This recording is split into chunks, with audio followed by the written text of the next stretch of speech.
என் பேர் காஞ்சனா. நான் எர்ணாவூரில் இருக்கேன்.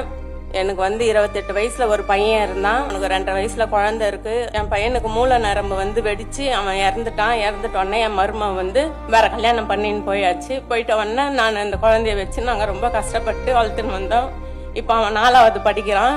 செல்லுல இந்த மாரி மெசேஜ் வந்தது, இந்த மாரி முதலமைச்சர் ஐயா இந்த மாரி தாய் தகப்பன் இல்லாத குழந்தைங்களுக்கு இந்த மாதிரி உதவி ஒரு நலத்திட்டம் எடுத்துன்னு வராரு அப்படின்னு சொல்லும் போது இதெல்லாம் நடக்காது, இதெல்லாம் கிடைக்காது, சும்மா அப்படின்னு சொன்னாங்க. நான் சொன்னேன், இல்ல நான் சொல்லாததே நிறைய செய்யறாரு நம்ம ஐயா, இது சொல்லி செய்யாம இருக்க மாட்டாரு, நான் போவேன் அப்படின்னு சொல்லி நான் அந்த இடத்த தேடி கண்டுபிடிச்சு அங்க போயிட்டேன். போன உடனே போய் எழுதி கொடுத்துட்டு 15 நாள் தான் இப்ப எனக்கு அது கிடைச்சிடுச்சு.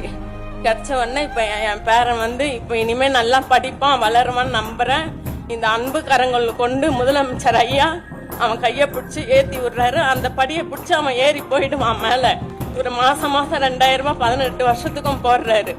அதுக்கு மீறி அதுக்கப்புறம் ஒரு நலத்திட்டம் எடுத்துன்னு வருவாரு. அதுக்கப்புறம் அதுவும் என் பேரனுக்கு கிடைக்கும். அது கிடைச்சி என் பேரன் ஒரு நல்ல நிலைமைக்கு வருவான். இதுக்கு மேல நான் மேடையில எல்லாம் பேசி பழக்கம் இல்லை. நான் ஐயாவை பத்தி சொல்லணும்னு இருந்தேன். நான் சொல்லி முதலமைச்சர் ஐயாவுக்கு நன்றி, மிக்க நன்றி.